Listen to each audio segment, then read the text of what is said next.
Hello, welcome back to the Gamer's Tale. We have live music provided by Tasty Cakes. We have Ty, also known as Leonidus. And we're returning back to the Gamer's Tale after 5 months. This is the last time we actually did anything for D&D or anything on this channel. It's really been 5 months. It has been 5 months. That was the last timestamp. I thought it was like a year. Apparently it's only been 5 months. It has not been 5 months. It's been like, maybe it has been 5 months. I don't even remember, man. It all runs together. It all feels like the same day. I can barely remember what has been going on, and I'm going to have to somehow manage to DM this well. But you didn't anything go is back and possible. watch the last episode? I didn't. I thought about that, but I was lazy today. Fail. All right. So last time we left off, you guys were in Everest, the capital city of the unnamed supercontinent, fighting Ulimius, the necromancer, who is somewhere in the city, most likely in the palaces, left by Regis. Not Regis. Regis has left you and gone to do something else, and you guys have taken refuge in the safe house under one of the guises of the town.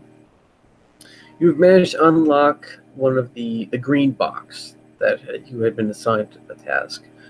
For the sake of brevity, let's just say that they dropped off the other box, the golden box, that Banquisha, Queen of East Harlem, had in her possession and managed to have delivered to you, because the time is ripe for once again to fight Ulimius. So let's say Stephen managed to put on the small green gauntlet that was found within the green box, and Leonidus was able to put on the silver and gold gauntlet in the other. You have the feeling that now's the time to strike at Ulimius, and you're told that he is holed up somewhere. That he is, in fact, the only one. He is currently residing within the castle that is where the kingship would normally be, but the king has gone missing, as Jose's character's name now, but he disappeared. No one knows what's going on, and there's apparently an outbreak of undead in the middle of the city. So, what are you guys doing? I just realized we both only have one glove. It's true. You don't hold hands? It depends on if it's two rights or two lefts. If it's two rights or two lefts, we may have an issue. I think it's a left and a right. Well, I suppose we could work it equal way. Rights and equal lefts. For all the feminists out there. All right. So, what are you guys doing? What, have we opened the third box yet? Ulimius has that in his possession. Oh, okay, I gotcha. Okay. Last time you saw him, he was in the guise of the Onyx Feldspar captain. Right, and he gave me a massive headache. Right, yes, so how effective is shooting that guy in the face? How did it turn out, or how hard is it? No, like, how effective is it? Like, if I just walked up and shot him in the face? Like, well, you have been given... this character managed to give you the Uncle Joe special with the chainy rounds before he disappeared, and that you were told that was the most effective way of dealing with Ulimius. Okay, cool. So, gotta get good old Uncle Joe out. So you have that and the gloves. The gloves should be able to give you the ability to actually harm Ulimius, is what you managed to be told by Banquisha's agent. Okay. Right. Chain rounds keep ending, it's kind of annoying. go off by themselves. They have a mind of their own. Almost. Pretty sure they all have really bad cholesterol. Anyway. You don't put them anywhere near butter. Yeah, just don't. They'll just eat the whole thing. They'll be worthless for like a week. All right, so it's very high the head of the area's safe house kindly asks you to get the hell out of his basement because they're trying to reinforce stuff, and you are obviously going to be targets if Ulimius decides to look for the rest of the gloves. Okay, so we got what we came for. Do they have anything worth taking? You don't know as you are unceremoniously thrust from the basement and the doors locked behind you that you stand in the middle of the street. That's pretty lame. But, give me a second. While this is happening, you notice that there is a large amount of panic going around in the streets as people move from the center of the city, creating an unofficial cordon, moving out from the center, moving beyond the major thoroughfares and toward the external walls as you are in the area that is just kind of north of Gerald's shop. Okay. And you're currently... Go ahead, I guess, roll for perception. And that would be... I know you have no modifiers because you never actually filled out your... Oh, God. Yeah, you see everything. So I'm just going to go the for atoms in the plus universe. 63. Okay, so you see that there is a definite push out, and there are a few stragglers who seem to be starting to succumb to some sort of undead plague at the same time, and there's a few kind of very, say, gnawed on individuals within the crowd. But for the most part, they're trying to stay away from these individuals, and they're pushing and pressing and getting the hell out of Dodge as quickly as possible. But as you go more toward the center of town, or if you were to go more to the center of town, there would be less of a congestion since you're pretty much on the way out. Okay, so like, where do we need to be? You need to be in the main center of town, which is that large gray pustule. That is the king's headquarters. That is the main citadel, and that is where Ulimius was last known to be. Okay, well, let's roll in there and go kill some stuff, because that's kind of what I want to do anyway. Awesome. So you're heading towards the citadel? Yeah. All right. You pass block after block after block, some of them ghostly empty, other ones filled with rambling, shambling bodies of recently undead and the more classically equipped undead skeletons, long dead zombies, all sorts of individuals. And on each one of the corners, there seems to be kind of a regulatory agent, slightly less zombified individual that still seems to be in charge of their mental acuity compared to just meat shields. Pushing through these without drawing much of attention, you make your way farther into the location that is the main citadel, and you reach the front gates. You'll need you to roll for perception. Again. That can be you, Ty. That can be anyone. Yeah.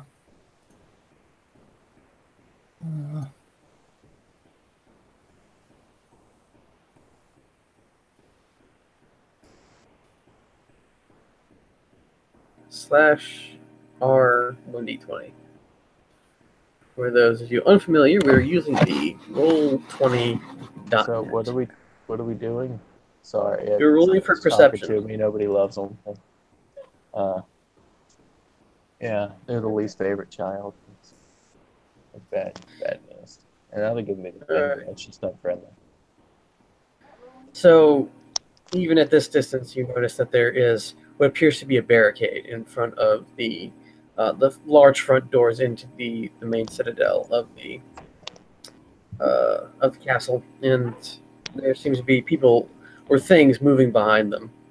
So there's this chevron shape of kind of portable barricades in front of it, and things, for all you know, are milling behind them. Okay. Can we see what the things are? Not at this distance. Okay, so I guess we should get closer. Technically. Technically. That's just what I was thinking. Just checking to see if we had any explosives, and it doesn't look like it. So let's see what I got. Let's see. Sorry, I forgot what was in my inventory. It's just weird stuff. I got a torch and a bottle of motor oil. You still have that? Yeah, I have 2 bottles of motor oil left, it looks like. Oh, dude, sweet. I got an idea for that. Let's hold off on it, though. Okay. So let's get closer and see what's up. All right. As you get closer, you notice that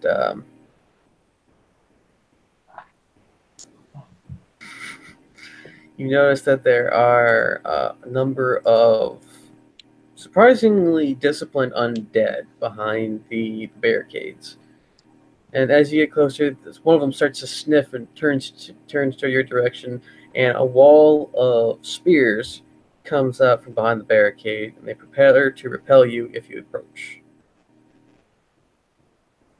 You mean like there are things holding the spears? They can talk, they've become coherent? They are... Yes, there are things holding the spears. Okay. They seem to be still in control of their wits, and they seem to be moderately coherent. Just say hi. I mean, that's how all friendships begin, right? I've always wanted to be friends with the zombie. Right, so you greet the zombie, and all you hear is inarticulate grunting. Is it like happy grunting, or is it like angry? It's definitely angry grunting. I'm going to grunt twice and pound my chest. Okay, that roll for persuasion. Yeah. All right. The zombie seems kind of unsure as what's going on, and they begin to open up the barricades for you. After some grunting, he grunts back at the rest of them, and the doors within the barricade just kind of open up, and there's just these lines of zombies with spears, kind of creating this little channel straight to the door, but there's just sharp things on all sides. Let's walk through. I mean, obviously, I've earned so much of the respect. Okay, and if nothing else, I will burn a circle into the ground. They can come at me. That's my idea for the oil, by the way. If it goes south, like a big circle of oil, light it on fire. And we just go from there. All right, so you manage to somehow just walk through the sea of spears up into the door without incident. You've now reached what are these large ornate doors. You know the ludicrously tall ones, like this goes 30, 40 feet up, but you notice that there's just like this little entryway just so they don't have to have a pain in the ass and try to open these huge doors every time. It's just kind of like those Hobbit doors in the first Lord of the Rings movie. So what they're saying is they built something really, really cool and then made it lame by cutting a smaller one into it. A more convenient one, because these things probably would weigh several thousand pounds to open each time. That's what corporals are for. But you notice that it's actually really well hidden into the design. And there's like one of them. Hidden, eh? I'm just gonna give him one of these. There's no response.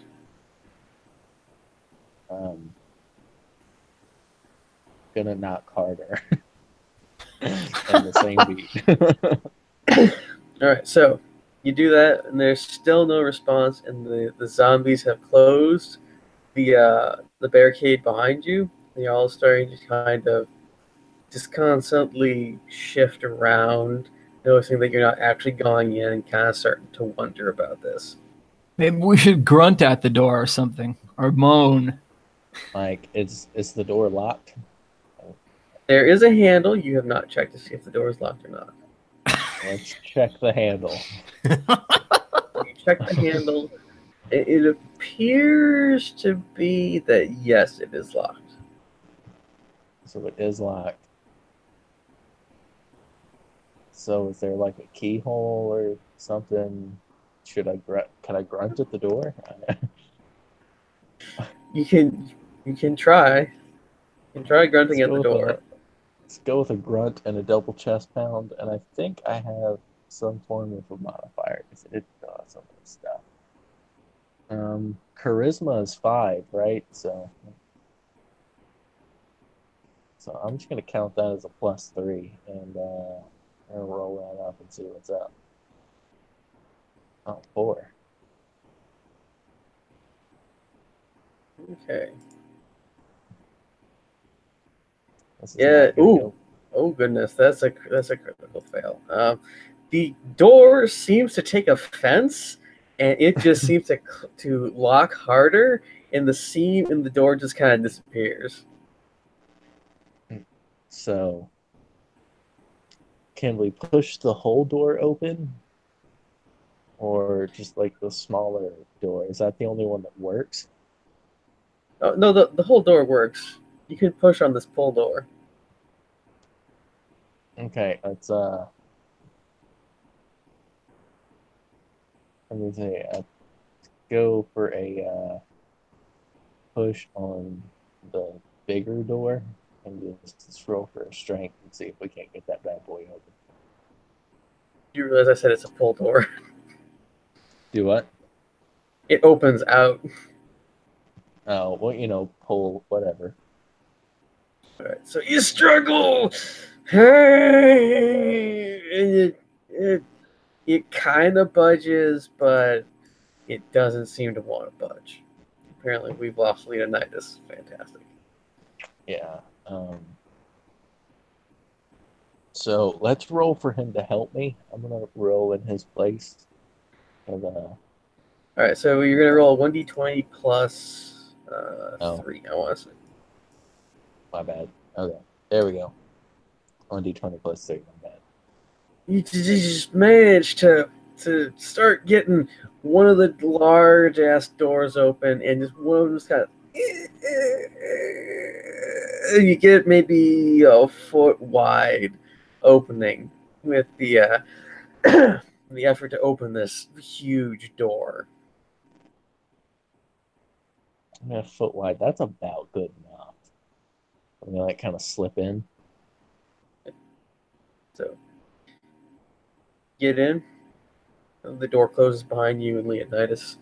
You see this huge antechamber. It looks like a football field sized place that you're looking into. And there's just midway through these enormous steps, like Mayan pyramid style, all the way up to this kind of this raised platform that obviously leads to another door, smaller one, and that's the entrance to the throne room. The place seems surprisingly empty, despite the fact that there's a large undead presence outside, and there is decorative armors and tapestries strewn all over the place, but there doesn't really seem to be much of anything in here. Is there anything good I could take for like a souvenir? They all seem to be decorative, like put in place. You're not going to be taking them. Oh, that's lame. So let's just walk up to the throne itself.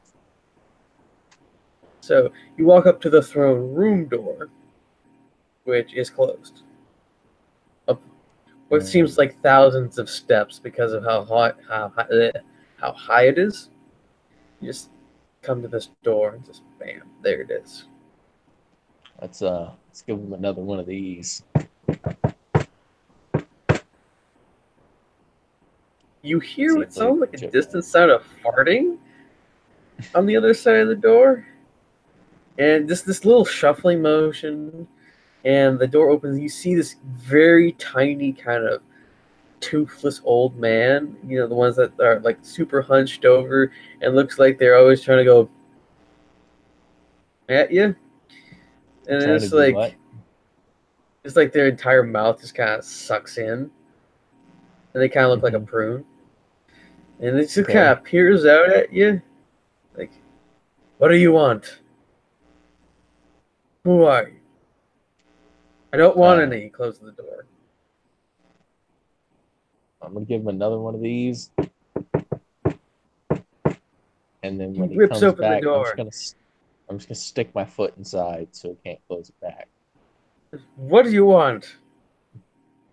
Excuse me, sir. We're from the Church of Latter-day Saints, and we just want to know if you want to hear about our Lord and Savior Joseph Smith. Who? Who's that?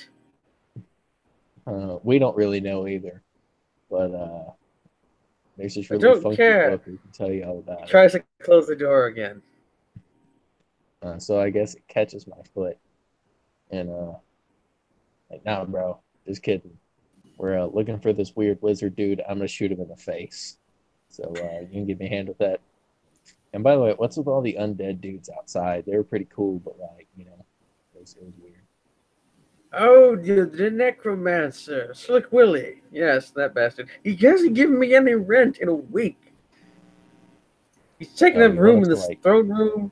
He's just like sitting on the chair. He's not even the real king. What is going on? If you could take care of him, that'd be fantastic." He opens the door a bit more and ushers you inside.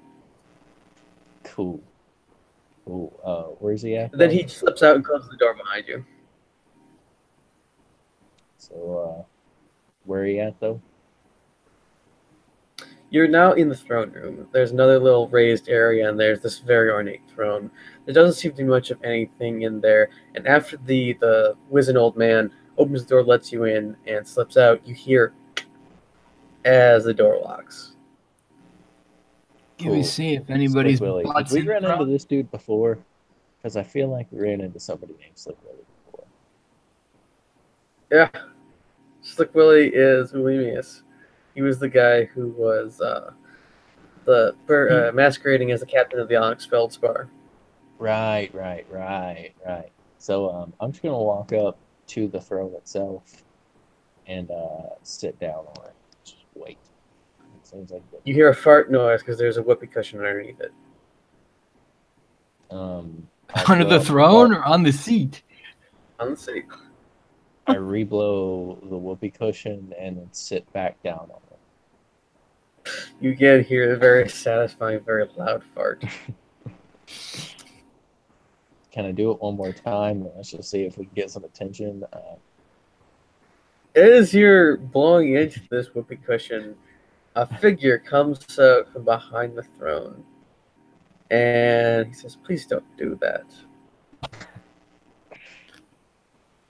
You're greeted by a tall... The individual you look at is a tall man. He has a large red trench coat, kind of, the commissar hat, and very, very drawn face. He looks like a bad impersonation of the captain of the Onyx Feldspar. And he just looks like he is anemic. He has almost no bones on him, or no muscle on him. It just kind of looks like Jack Skellington's figure on the very, very wrinkly old man's face with his moderately bushy eyebrows, and he's just... You're wondering how this guy is still walking. Is his skin or eyes yellow? Cover this. That you're going off of metadata, Boyle. Yes. Is he jaundiced? He is jaundiced. Okay. So I'm just gonna ask him, hey, where's Slick Willie? I'm gonna shoot him in the face. For the As old you say comedic direct this, line. he suddenly just backhands you and you fly over and roll down the steps. I'm going to need you to roll initiative as several undead just rush in from the side, and these aren't just the normal undead; these are heavily armored individuals. Let me go ahead. What is the attack thing for the? Oh, okay, I see it. So I'm just gonna go ahead and shoot one of those undead in the face With your shotgun. Yeah, shotgun sounds pretty good. 2d10 plus 7. Boom. Booyakasha. In the face. Okay. So you manage to fire off a blast at one of them. They take some of it in the shoulder, and the rest of it carries in, and he lands a blade kind of into your arm, up like right around here, and just sticks it through. And you're kind of staggered a bit back, and he carries it forward and kind of stops right about there as the other ones start moving. I'm going to shoot the guy who has Steven stuck with a blade in the face. Yeah. Okay. I'm going to use my Glock 40 to see if I can manage to shoot somebody other than myself. Right, roll the hit. Okay, so I got 17 dex, so that's plus 3. So it's 1d20. Whoops. 1d20 plus 3. I already feel that failed. All right, so you bring your Glock 40 up to solve the problem, and you hear just this kind of click, and it doesn't. The gun's out of battery, and you really haven't seen it properly, and the gun just doesn't do what guns do. I can try again. I don't think you have a second attack at that level. In a bit. Now the rest try of the. In a bit. Now it's time for the guy who's stabbing me in the face. Let's just go for a straight booyah. Catch it.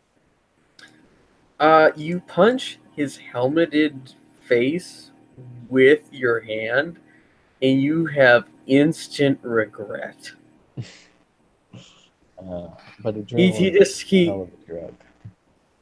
he just kind of his head just kind of goes back, but he doesn't seem to be at all phased by this. The other 3 undead move in on Leonidus, and the first one launches a cut at you, and he manages to miss. The second one also attempts to cut you, and you take 2 points of slashing damage. And the last one takes a stab at you, and you take roughly no damage because he just sucks. Okay. Okay, so now I've got 3 on me. It's 1, 2, 3. Gonna try to shoot the guy all the way to the left. If I got 3 in a row. What? No, you can make one attack on one individual. Yeah, I know. They're not in a line. They're in front of me in a row. 1, 2, 3. No, there are around you. There's one on your left, one kind of center line, one just behind you because he missed the cut. There's one behind me now. Bro. Okay. All right, so 1d20 plus 3. Getting better. Slightly. Yeah, I know. It's terrible. You fiddle around with the gun and it goes click again. It's not fully seating for whatever reason. At this time, it's now. It's not a real rock either. It's a high point. It is Steven's turn. I'm gonna go for a thwump to the noggin, and I got high hopes for this. Yeah, that'll be okay. Okay, so you thwomp him. I'm assuming you're using your primary weapon. Oh yeah, You just your yeah, bare the hand. dough thwomp. No, the dough thwomp, bro. Yeah. Oh, bam! It just kind of caves in one part of the helmet and it manages to kind of stun the thing, and it doesn't look like it was expecting that. It kind of reels a little bit. It pulls out the blade from your shoulder, and it just makes kind of like this blind cut in your direction. Roll to evade. Okay.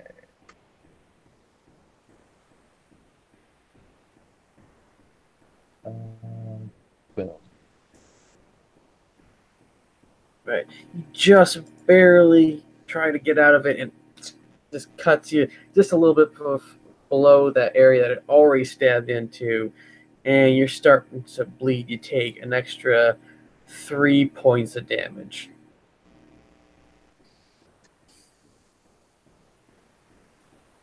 Okay, so is it Ty's turn? Now, Ty's turn. Let's try this again.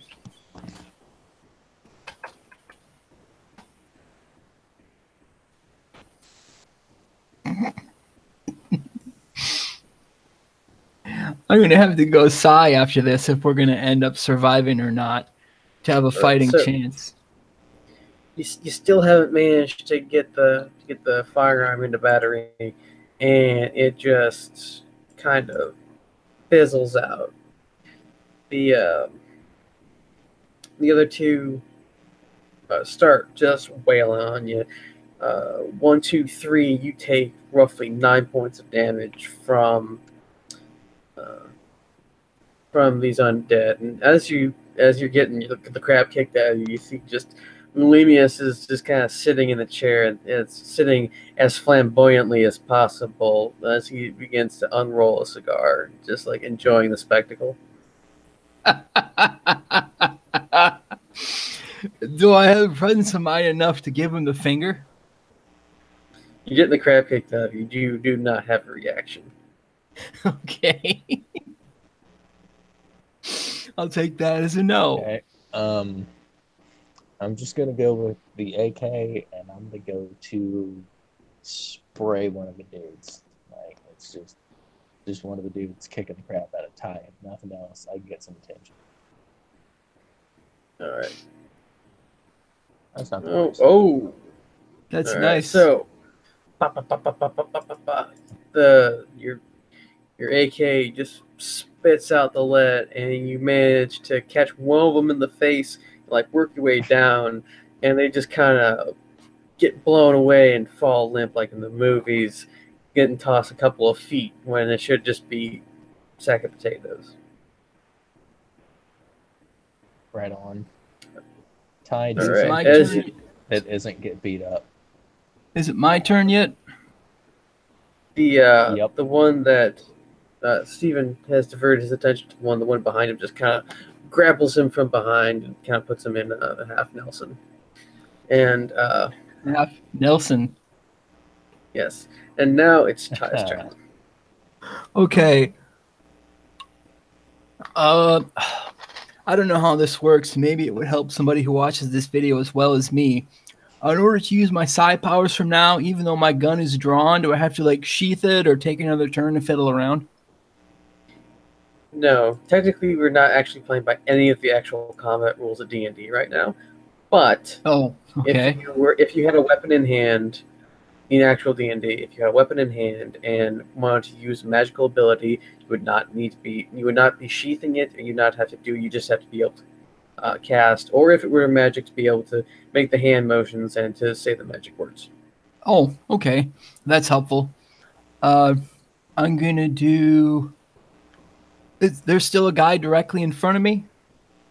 There's 2 guys directly in front of you. Okay, let's do... I want to do energy push on these guys. Okay. Which is... that just an action spell? Yeah, 2d6. I want to see what manifestation I want. Hold on.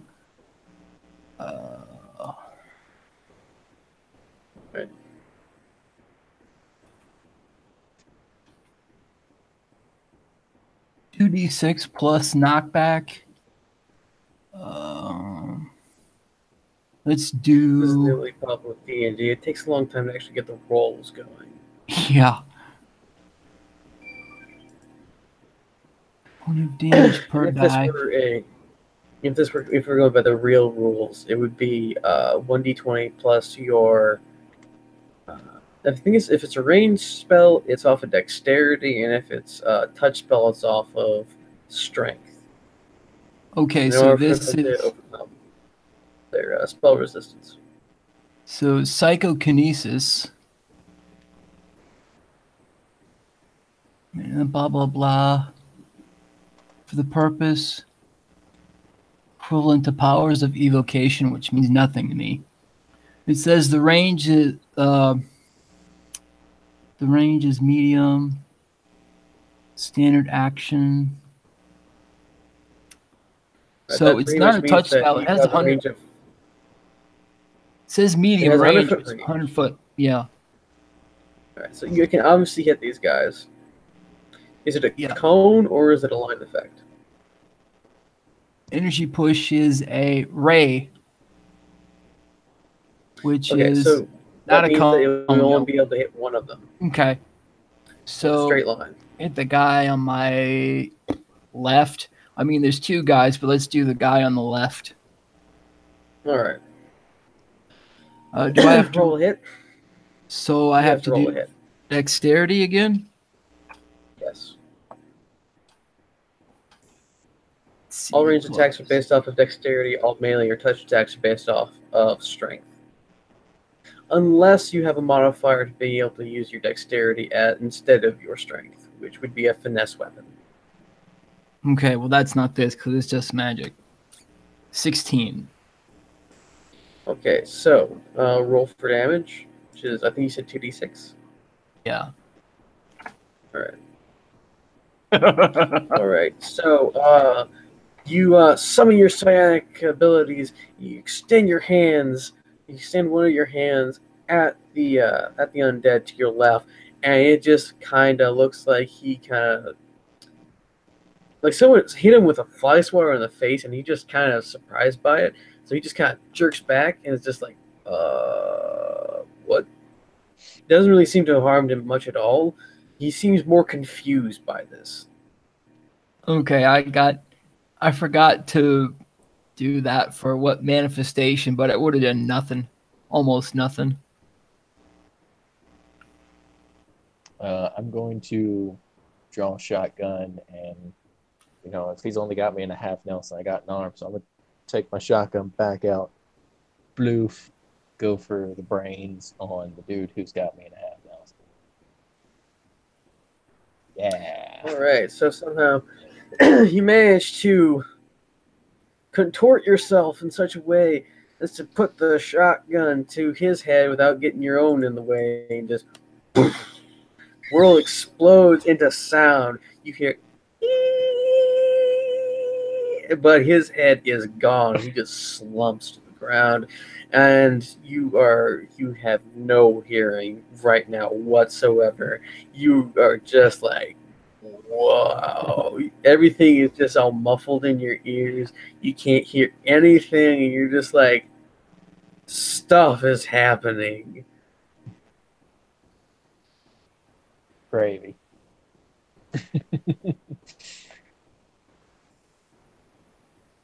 Right. It is now Ty's turn.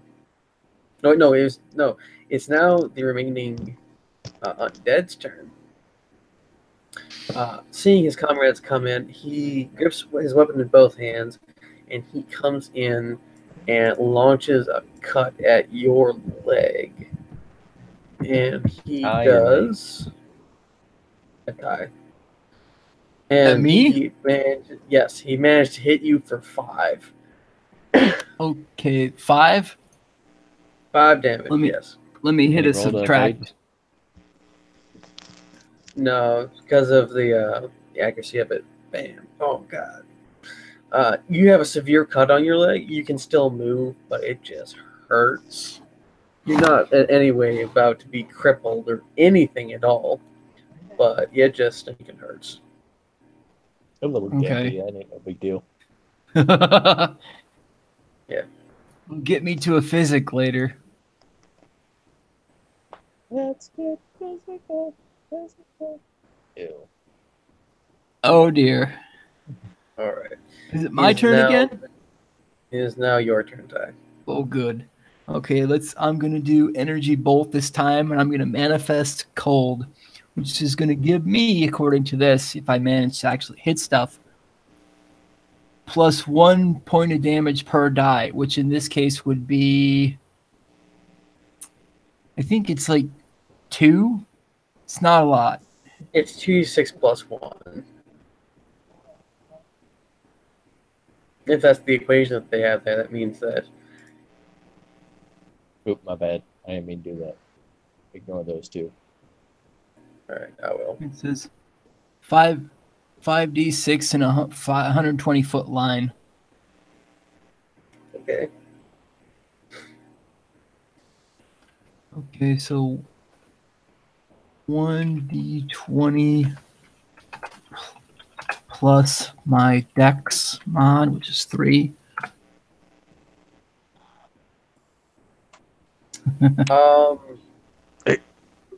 As you prepare to manifest cold, you just release this huge wave of death-breaking cold, but it's just to the left of him, and it goes and crashes into the one on the wall. It just puts like ice crystals all over it, like someone threw a water balloon, and it just froze there. Okay. Oh boy. For those of you wondering, he rolled a 9, and even the average AC for anyone is a base of 10. So I just missed. Yes. And these guys have more like 15, 16 AC. Oh. So, but we're not really go playing for- by any conventional rules whatsoever. All right, it's not Tasty Cake's turn. So do the chainy rounds like do anything special, or are they just like magical? They are magical, and they are geared to slay Ulimius. Pretty much, the Ulimius has a level they count as magical shotgun rounds. And if an individual, he has a resistance to normal damage, so if you were to say, take just your regular shotgun and try to shoot him with it, they would not do much of, if any, damage at all. They would be severely hampered. Okay, so like, did they do a damage modifier or anything like that, or is it just to do damage on?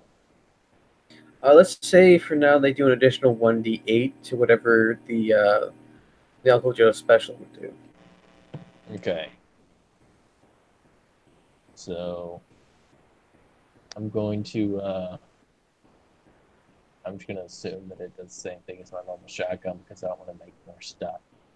But Yeah, it does. do it. It does. The normal damage for your shotgun is that. Okay. Plus 1d8. Yeah. So let's go for a shotgun blast on Slick Willy. Plus a Okay. So, doing that. plus 1d8 plus 8. So, booyah. Roll a 1d20 for me. With your dex mod. My dex mod. Which is 9? Because I do what I want. Alright. So, yeah. Doesn't work. having in your stupor with just your ears ringing, you whip out the Uncle Joe special, put it in 2 chainy rounds. You aim at Slick Willy or the splash of red that is him because you're kind of concussed from that sawed-off blast going off right next to your head, and slow motion as all the pellets just go and just connect with Slick Willy's upper torso, causing him to drop the cigar ring and the cigar itself. It breaks in half, and he's just like, "What the hell?" as he gets thrown back into the throne, and takes an amazing amount of damage, roughly 40 damage. And he's just kind of shocked, and then he gets very angry, pushes himself up from there, and he makes he takes the zone of cold, just like it's like I can do. It's like Leonidas can do, and you take 21 damage as it just what feels like an avalanche just hits you right in the face and throws you back about 5 feet.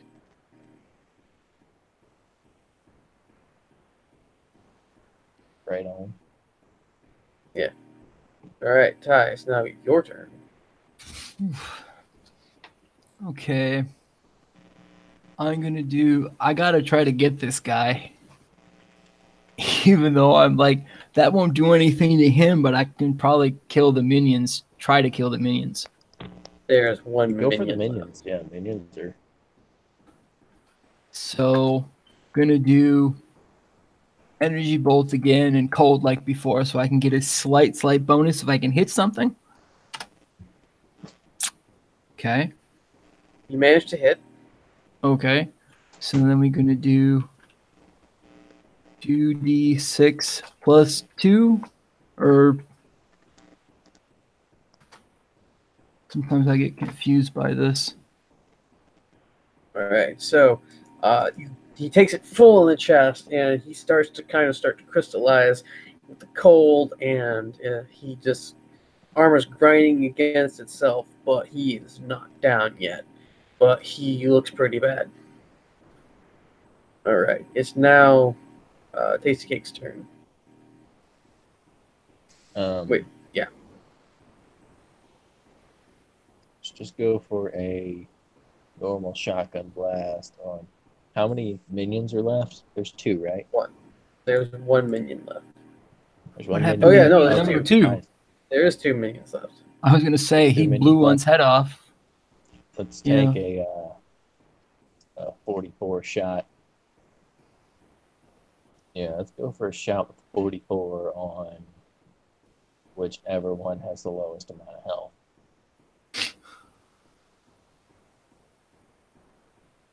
Okay.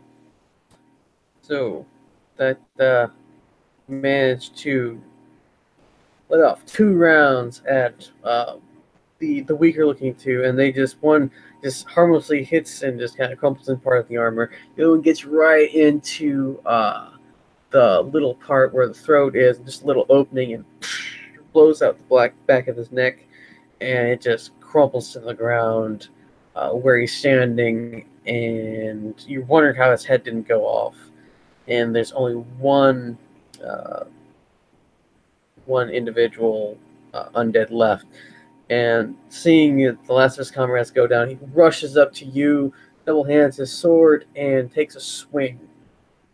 And that is going to be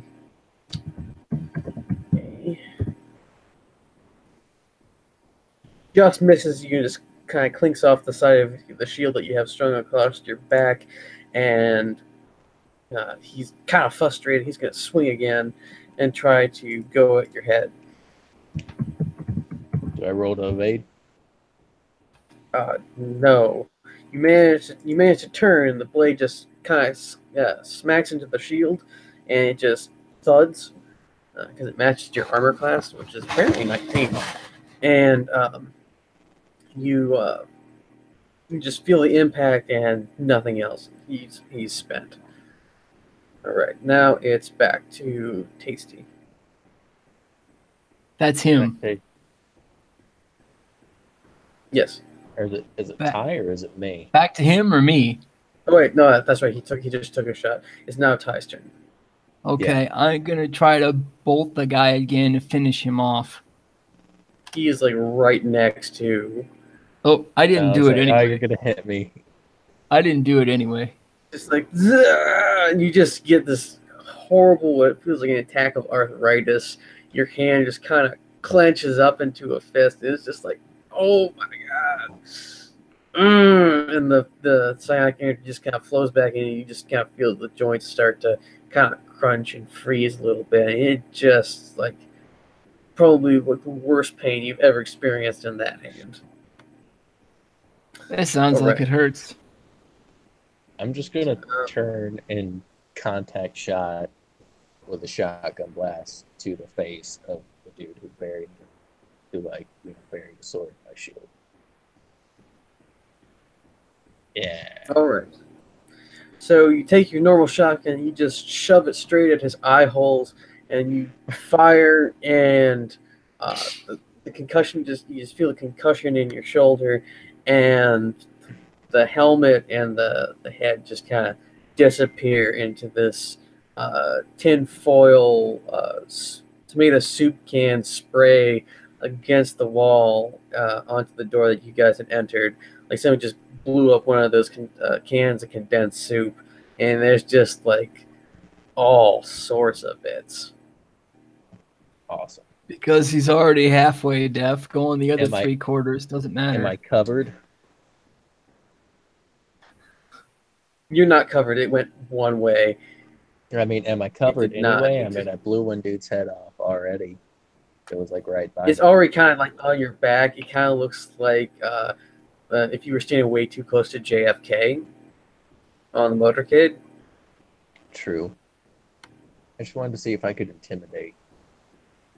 You can attempt to intimidate anyway. It's not going to work because he is technically undead. That does not work. Mental-based attacks do not work on undead, such as intimidation. Okay, so I can't do recall agony then either. I was going to intimidate what's his face. That's Willie is considered undead. If he's classed as undead, it's not going to work. Yeah. Oh, okay. Which is why I'm not going to cast recall agony on him. Right. Now it is Slick Willie's turn. I remember nothing. He's going to direct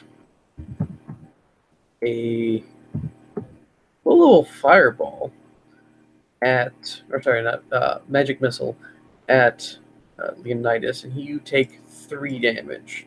Okay. Here's what I'm going to do. I can clearly see him, can't I? He's on the equivalent of a giant dais in the middle of the room with steps leading up to it. Okay, how far away is Tasty from Slick Willie? He is probably about the same distance as you, which is probably 60-ish feet. Okay. Hold on.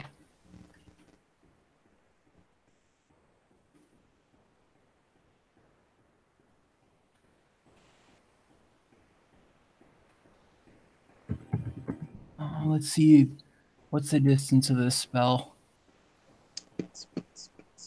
Most spells are roughly 60 feet as their average distance. I can't make it. Send it. Send it. I'd have to spend your move. You can run 30 feet, and then you can use your attack action to be able to attack. Okay, I will. I'm going to run the 30 feet and then do... so 30 feet and 30 feet. I might have to fudge. I wanted to do psionic grease on the area underneath where he's standing. Okay. Hallelujah. I don't know if that's like a roll to hit or... I don't know what psionic grace does. Psionic grease is going to make a 10-foot radius underneath where I cast it totally slippery. Oh, psionic grease, not grace. Okay.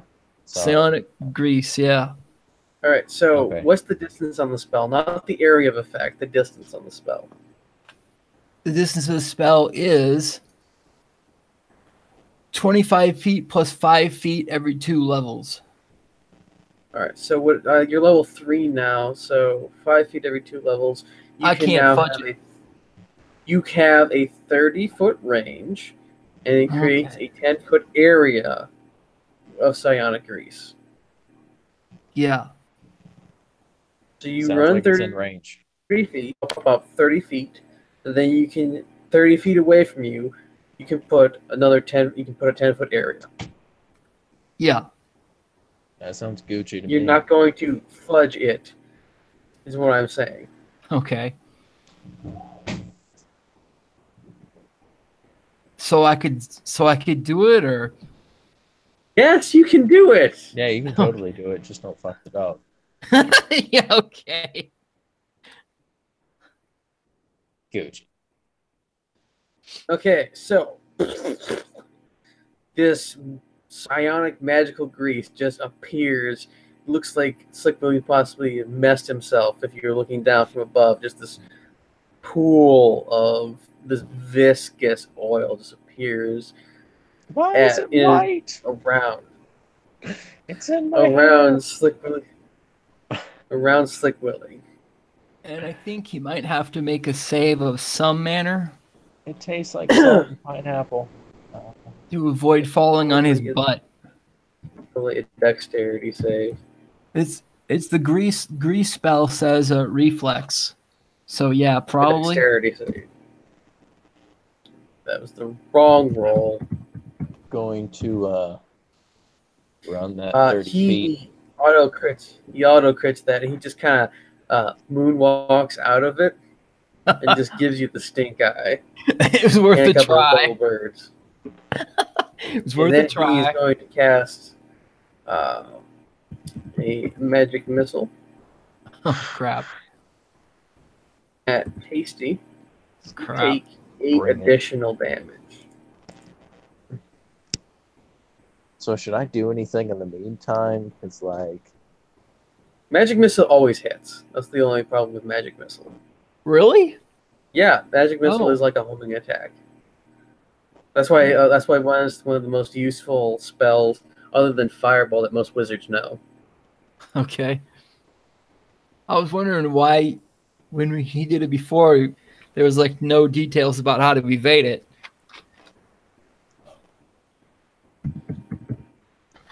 it's true. I'm going to Really, I'm fighting a lot of the rules for this stuff right here because we're not playing at all by any standard rule set at all. Because we're noobs. At least I doesn't am. matter because it's fun. I don't care. Yeah. Yeah, pretty much that's what I'm doing. Just like Let's pull out the strap. I'm gonna put the clip in the AK and I'll spray from far away. Everybody hit the DECK because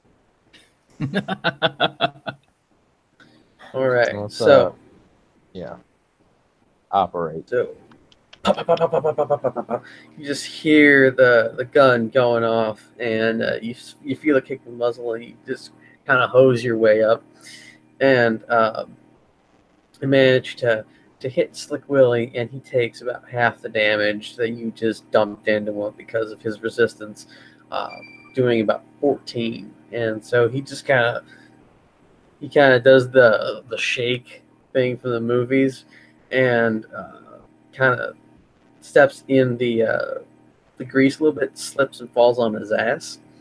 Then he slowly gets back up. He's still fighting, but he's not looking as fresh as he was when you saw his disease-riddled ass up close and personal at the chair. And I just hit him with something really hard and slide him across the floor. That would have to do. I could do energy push, but the pushback is only about 5 feet. I mean, yeah, but he's on a slippery surface. Will it increase if he's on a slick surface? I don't know. DM? Lubricity. It might. Lubricity. It might, but he's just 1 foot in.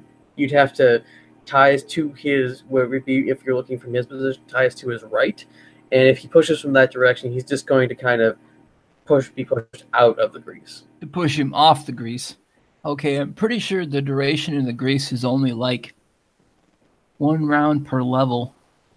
So okay, so here's an interesting fact. So you're not going to have it for that much longer anyway.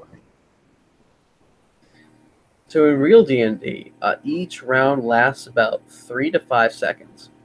That's the amount of real-world time that goes on within the game. So for 10 minutes is like an eternity for a spell to last.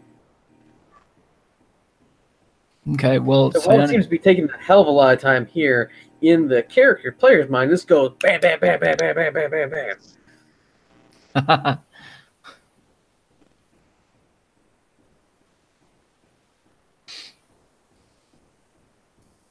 Okay, because I was trying to figure out whether or not it dissipates, because it just said 1 round per level, and I'm only level like 3. I don't know if it's its level or my level. Thought It's it was probably mine. caster level. Caster level, okay, Which- caster level 3. Which No, actually, according to this, level 4. I'm level 4. So the interesting thing about caster levels is that when you advance, and doesn't necessarily match your level, you unlock certain levels of spells, and then you're a certain level caster. But a lot of the time, sometimes they're not really connected to your character level. So as paladins, their cast level is literally half their current level. So they're cleric level 4 at level 8. And cleric level 8 as a caster, I think around level 8. I haven't really looked into clerics, though. I'm more of a paladin player. All right. Now, it's Ty's turn. Okay, so if I can't push him, I'd push him out of the grease. So I don't want to do that. I'm just going to try to energy bolt him. Let's see. Coal to be 1 point. Electricity. I could do fire. Fire would work. That also does. Wait, is the undead? Will he be affected by that? Because like, cold, maybe not. Fire, definitely. Okay, he's so looking a little tindery. I get another. Is the grease flammable? I am not sure. I mean, it is grease. It doesn't really give that. Try. Yeah, I'm gonna send some fire at it, and maybe since he's on his butt, if it gets him, it'll get the grease too. He's standing now. He's standing. Oh, and maybe I should just target the grease, or maybe like his lower legs, so I can get it and the grease. I mean, all right, so if you do that in regular D&D, if you do a cold shot, you have disadvantage on that, or a penalty. Dude, just hit him in the chest. All right, I'll do it. We'll go for a chest shot +3. Oh God.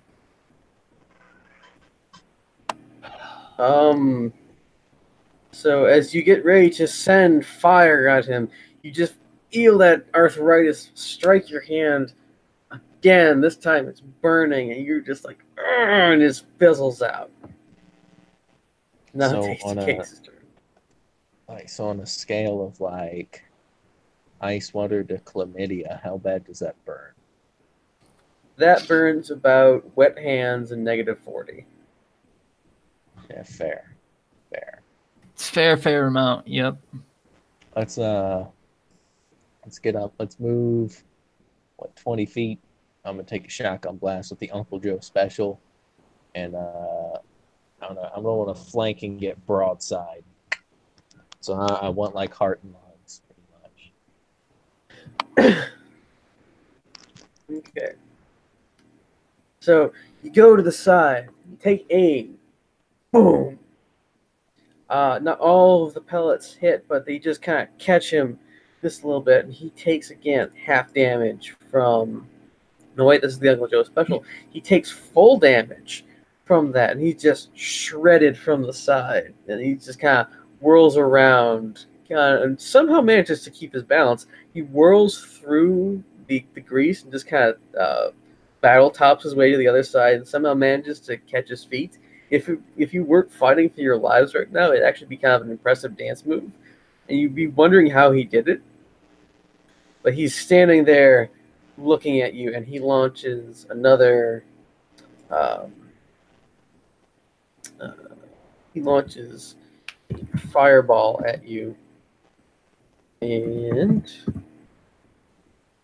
it fizzles out halfway through and just kind of lights part of the steps that are leading up to that side on fire. And there's just kind of like this little, these little little bonfires all over the place, kind of like shrapnel still burning after an explosion. If he's really close to those little fires, maybe we can make it a bigger one. Maybe so. You still There's got that like motor oil? Oh, he I is forgot about not that. near the small amounts of fire.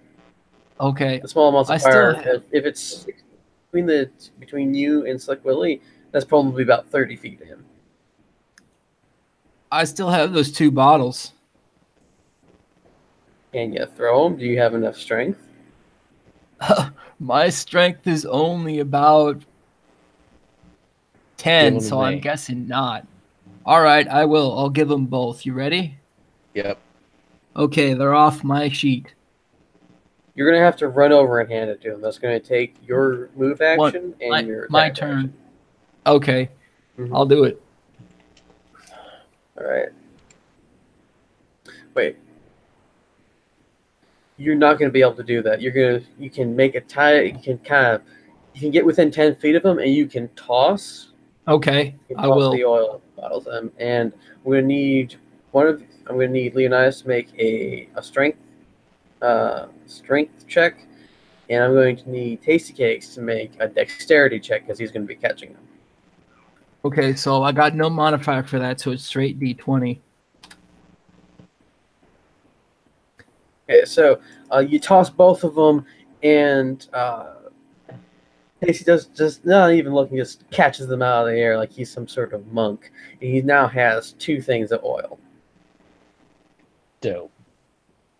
I'm gonna open both of them up and throw both of them right at his face, like or Okay, like so chest. you're I gonna guess have to get chest is good. thrown weapons usually are 10 to 20 feet, so you're gonna have to get closer, and you might not be able to reach him at your full movement speed of 30. So you're gonna be able to get half there, and then you're gonna probably make about 20 feet, or you take a massive penalty beyond there. I mean, I have a strength modifier though. It's pretty good. You could probably get like a -6 on a long distance shot like that. Okay, let's just run up and take another shotgun blast at him. With the uncle? Yeah, let's go with good old Uncle Joe and see what's up.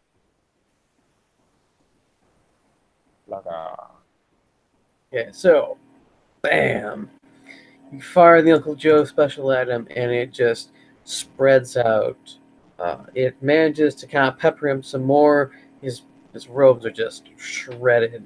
His coat's shredded. He looks like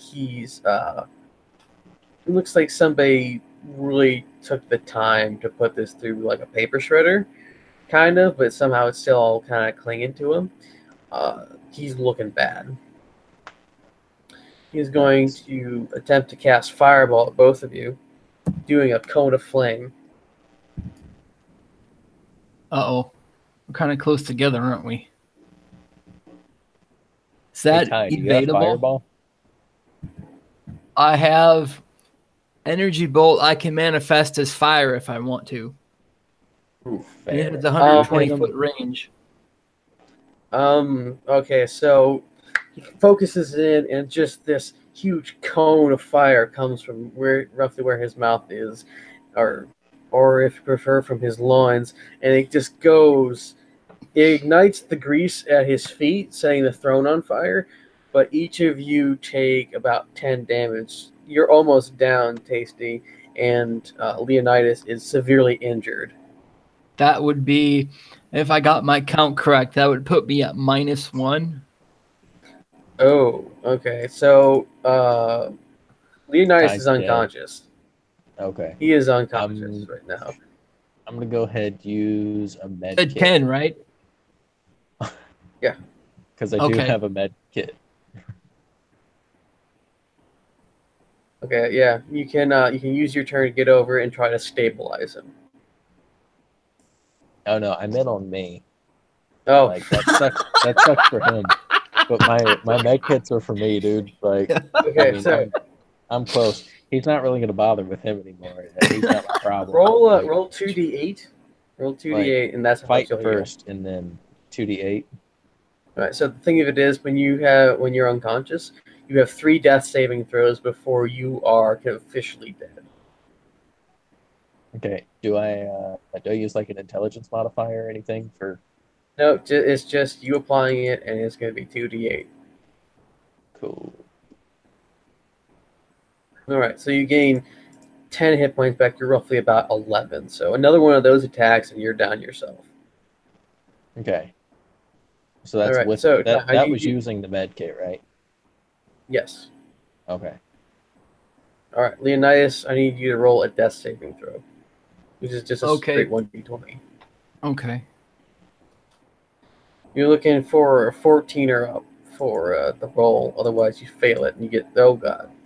Okay, so your life starts to ebb from you, and you kind of slip deeper into the folds of death. It is now Slick Willie's turn. He is going to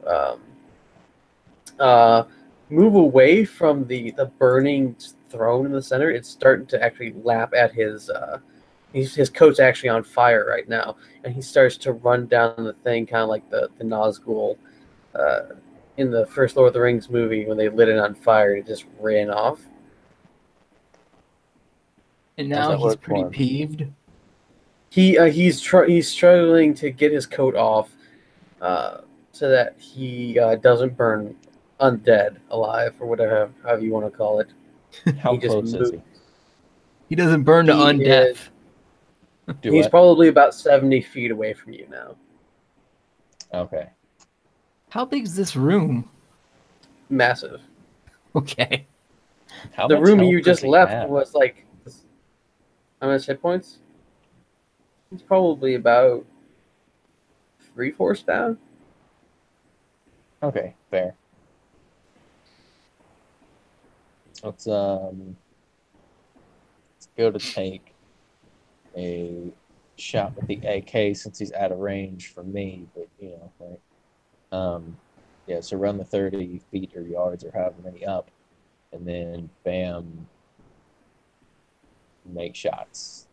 All right, he takes 2 shots to the back and does him about 6 damage. He's thrown out of his coat and somehow slips out of it. So now there's just this burning coat on the floor, and you see that he was not wearing anything underneath that coat. So he's just in the commissar hat, rolling on the ground, and he gets up, and you just see his skeletal skin-covered form in all of its glory. I'm unconscious at this time. So thank he basically looks like Deadpool right now in a hat.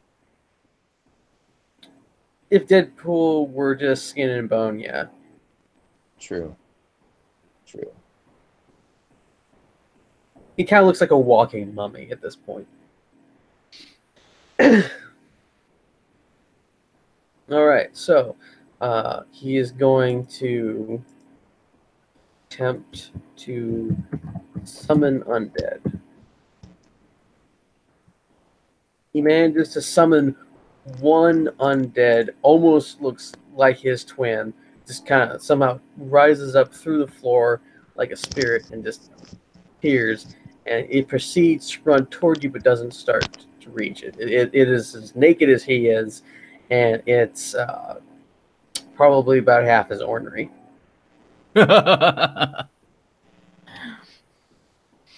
Okay, so I ran 30 feet. He was 70 feet away. I run another 30 feet. That put me at 60 within 10 feet.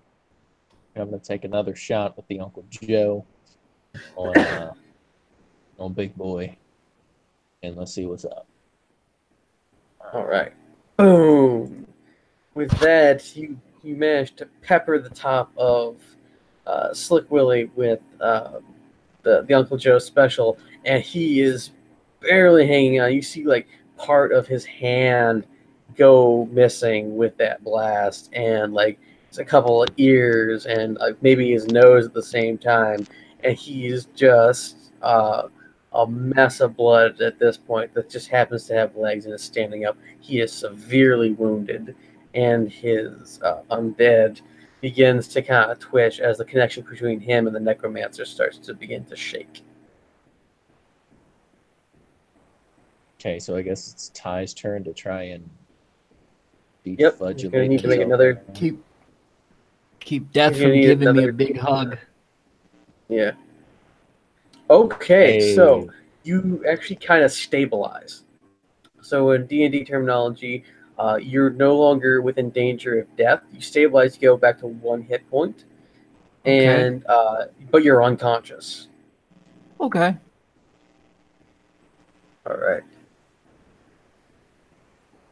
Stephen, you are attacked and bare-fisted by this naked undead man. The summoned one or the regular? The summoned one, not Slick Willy. Okay.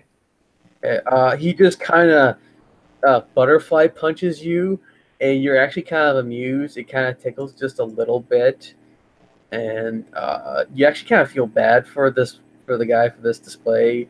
He's naked. He's just kind of going like this at some random guy in this flaming throne room, and his boss is behind him, all covered in blood. I'm just gonna laugh and turn, and then I'm just gonna blast. I'm just gonna put holes from like 5 feet. Do I have like a footage modifier? Like, does damage increase as you get closer? Actually, no, it doesn't. It's strange that way, isn't it? Yeah. So, technically, I think you only have a 10-foot range on that shotgun either way. That's my Yeah. normal shotgun. I thought the Uncle Joe special was like a long barrel thing. Actually, Uncle Joe's special is like a very ornately carved shotgun. Just let's just say it's 5 to 6 inches longer in the barrels than your regular one, but it's very. But my regular shotgun was like a double barrel sawed off. Yeah, so it's like an extended version of that, but it's more like a double rifle than it is a double barrel, just smooth bore. So it kind of has a concentration chokes. Okay. So I mean, like that, I feel like that should increase range as it would. So let's say it doubles the range of your normal shotgun. So you get an extra 20 feet. So if I'm at 10 feet, let's just take another one and try and blow that chest cavity the rest of the way open and see what he's got underneath. I already know what's underneath, but you know. You aim at Slick Willy with the Uncle Joe special, and you pull the trigger, and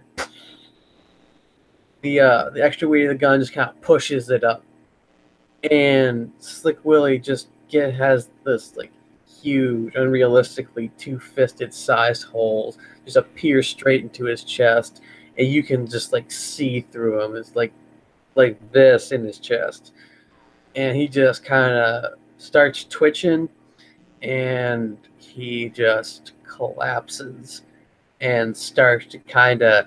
It's weird. It kind of looks like he starts to liquefy, but it also turns into kind of wet clumps of sand at the same time. So like he just kind of starts melting. He starts like to melt into the floor. Right on. So we won, right? The undead right next to you just starts trembling. Its head exorcists spins, only like its head's a blender, and just lands in the burning seat, and you just start smelling the horrible smell of cooking meat. And the body just falls over. At this time, just this massive spray of Slick Willy colored dust just poofs from where he fell. And you feel the Uncle Joe special start to tremble in your hand and then go inert as it's fulfilled its primary purpose of destroying Ulimius, the necromancer. Okay, so now at this point, it's real nice, but my boy's dying on the floor. So I should probably go provide aid. So I'm guessing that's a 1d20 with an intelligence modifier. Yeah, let's go with that. I mean, that seemed reasonable. Oh, so I'm gonna make you worse, buddy. Oh no. You kind of Hashtag looking not a at it, and medic. the last time you tried a medical check, you just shoved your thumb in the wound, if I remember correctly. You just kind of put your fingers in his nostrils a little bit, and kind of try to get him awake that way. Just like tickle the nose hairs, and you just kind of look at him and do that a couple times. Meanwhile, there's this fire in the background, just kind of going a little bit larger as this is going on. You could apply a med kit to him if you have another one, and give him more health points, and that could wake him up. Let me see. I don't. But how bad is his leg bleed? It's not bleeding all that much. It's kind of like a steady drip. It's not like it hit really much of an even a small artery. It's not like spraying out. It's just more of kind of like you kind of cut yourself a little bit bad shaving, and it just kind of like drips every so often. So like kind of a venous bleed type deal. Yeah. It's not like a serious venous bleed or an arterial bleed. It's just inconvenient. It's more what it is. Let's check this. I'm going to. I have stained blue sheets that are clean, so it's a clean dressing. So can I dress his leg wound with one of the sheets? Because I have 2. Yeah, you can even just tear off a strip or 2 and make a makeshift bandage. If you really want to wrap it up, you can. Okay, yeah, let's wrap it up. I guess like that may help something. Since I'm level 4, could I have or should I have picked 3rd level powers or no? I don't really think it matters all that much right now because this is like the end of the adventure. I know, but just for like future purpose. I'd have to look at the psionics class listing on the D&D wiki in order to figure out that question. But Okay. I don't know. I'm just saying, if I would have been able to give myself the body adjustment ability to heal myself 1d12. But you have to be conscious to do that, if I remember correctly. Yes, I know. But you're not conscious. You are I didn't unconscious on the floor. I didn't say I was. Burning throne room with the man in a gimp suit just wrapping your leg. I forgot about that. Wait, so the room's on fire? Yes. The throne is on fire, and the steps are starting to catch. Okay, so let's go ahead and wrap that leg up, and let's go with a strength modifier to just fire him and carry him out of here. All right, so you tie up one of his legs, and in your enthusiasm, you tie both of his legs together in this bandage. You throw him over your shoulders, and you get ready to leave the room. All right, so you're running toward the door that has just got that horrible smear on it, and you rattle the handle, and you remember it's locked. Because that old man locked us in with a click-ola. Oh, shotgun blast the lock in the door. Or shotgun blast out the bolt in the door. Not the lock, Right. it's the bolt. The bolt is the important part. I don't care about the lock. The first shot you do, you just punt the shotgun blast just punches a hole through that bolt, and you manage to open the door, and outside in that huge area you don't see much of anything. You rush out the door. You make sure you don't accidentally knock Leonidus unconscious even deeper as you're firing and carrying him. And you start rushing towards the front door of the palace. And as you near the front door, you hear that the fire is getting very aggressive. And it just kind of completely starts to engulf that throne room. And it starts to really, really severely burn behind you. And you think that possibly the rest of the fortress might catch soon. Wait, so did the shotgun blast work? Yes, you managed to get out the door, and you're now approaching those huge front doors. Huge front doors. So, smaller door opens out, is locked, correct? Yes. So let's go for breach it. Okay, so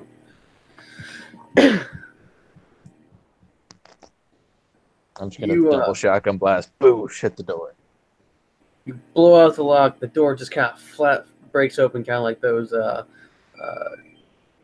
saloon doors in the Old West. Once it only goes, the paddle doors just goes out and it stays out, and you see that all the undead that were had spears outside, they all just kind of fell, and they're now like lying up against each other or just on the ground and being propped up by each other's bodies. Okay, so are they all dead or are they just like chilling?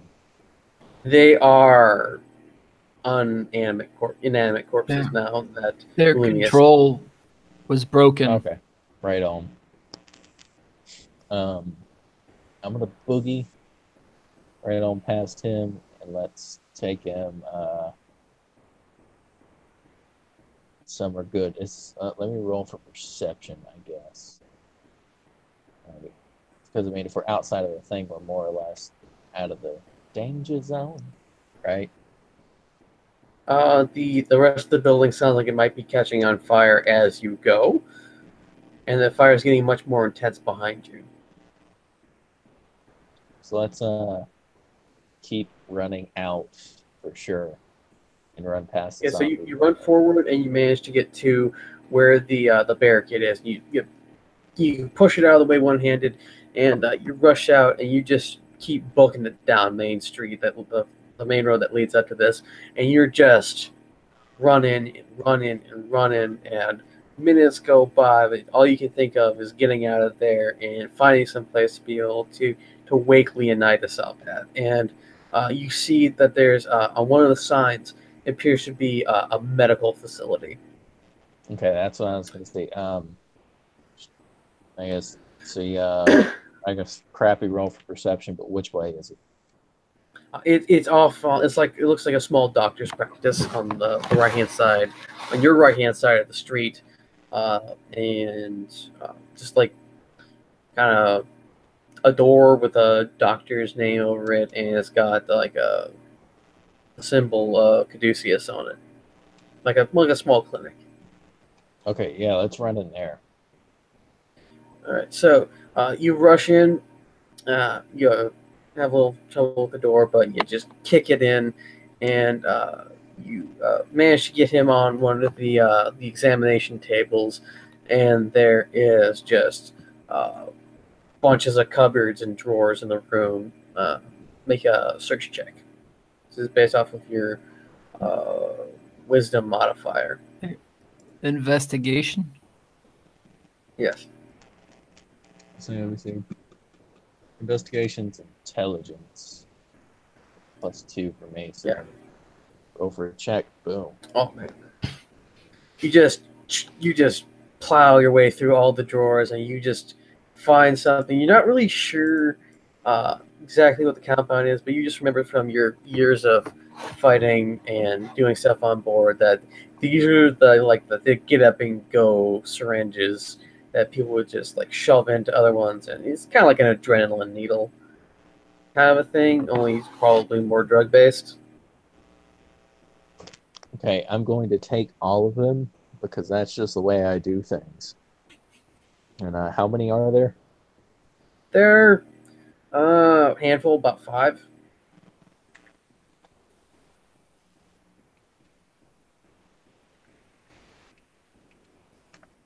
Boom. So I took all of them because that's just the way I do it. And let's just jam one. Into my unconscious arm. Assuming, yeah, like let's go for the arm. The heart seems like a bit much. You know, he's stable. He's not like overdosing or anything, but like, you know, we need to move him too. Like I ain't got all day. I can't carry him around. I'm not his dad. Right. So you just hammer fist this syringe into his bicep and just kind of smack it down on the plunger, and Nothing seems to happen. You pull it out. You wonder if you gotta get another one, and all of a sudden, kind of like the Get Him to the Greek movies. He just sits bolt upright with this like kind of crazy grimace on his face, and Leonidas is probably feeling the most alive he's ever felt because he's just like, oh, as whatever's in these syringes, you have no idea what's the cocktails in there. Just puts him right up and bright-eyed, bushy tail, and probably just a little high at this stage of the game. He's just like looking at you like he just put his finger in an electrical socket, like.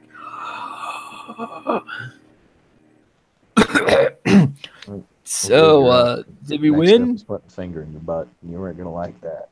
But, we won, right? We call that Good. Mexican smelling salts, is what we call it. Lols. You hear kind of a commotion outside as you like something has tripped over a bunch of trash cans or pushed something out of the way. You hear a commotion outside. I'm gonna stick my head out and say, if it's a doctor, get in here. If it's anybody else, go away before I shoot you. You hear "screw you" as the familiar voice of Aussie and a couple other people appear right to go into your little clinic. And the woman, the guy who was sent from Banquisha and Aussie are both there, and they have with them a medic. You're just like, what the hell's going on? You start peppering you with questions. I'm going to point at the medic and say, you and rest of y'all, fuck off. And pull the medic in and shut the door. You hear, "You got my dad," from Aussie. And you just hear him just kind of start messing with the door. So the medic goes, he kind of looks at you a little strange. But your sister does call me daddy, and shut the door. And the medic starts taking a look at Leonidas and starts tending to both of your wounds. And he's just kind of perplexed why you put something that's like horse tranquilizer and adrenaline into your associate's arm, because this isn't actually this is like a spoof place. This is a drug den that's openly acting like it is a medical profession, and you just kind of injected him with all sorts of crap with one needle. We went to the drug flop house. Wait a minute. I need to investigate again and look for ketamine, because that stuff, especially in this type of environment, is going to go for a lot. So, what's that? Investigation, wisdom, plus 3. Damn. Oh, no. You look as hard as you can in one cabinet that just has like this very sad cobweb in the side. Looks like there's bunches of dried basil and oregano there. You cannot find any ketamine. Can I confirm that it is indeed oregano? You can try. Do another investigation check.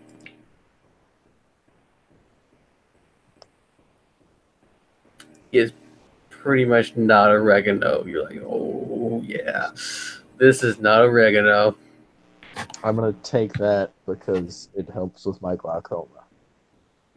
All right, so you just like, old man, you take your bag and you just go. You just put scrape it all in there. Scrape it all in. So you've been bound up pretty much by the medic, and you've bound up. And Leonidas is stabilized. He's been given something so that he doesn't just start foaming at the mouth and gnawing on his tongue. And do I still have my mask on? Duh. Who knows? Probably. I ain't take it off of you. I usually don't have. Well, that was part of the story, but I usually have it on it nearly all times. Yes. With your now you don't have it. Well, I mean, maybe you should quit being so ugly. He is It's a not pretty because good I'm boy. ugly, which is also part of the Pretty sure backstory. because you're ugly. Nope, Being ugly? it's not part of the backstory to be ugly. Well, I mean, I'm just Yes, saying. Like, who cares? But only Jose's character is supposed to know that, though, because I only told Jose. that you were So ugly. let's put it this way. Here's a good tip if you're ever going to be writing any more characters for anyone who's watching. Make sure your backstory does not have something that needs to be confirmed by other players before you do anything, because that can create a lot of continuity errors, and it's also a huge pain in the butt to try to figure that out. And if you create a backstory that is too edgy or self-aggrandizing, it creates a lot of problems. Or to create backstories also that have a lot of details that have to be absolute. Yes. So if, You should look for at my example, Leonidas my never shows his backstory face. as a template. My backstory is a wonderful template. Stole dildo, got in prison, met Regis, escaped, stole dildo.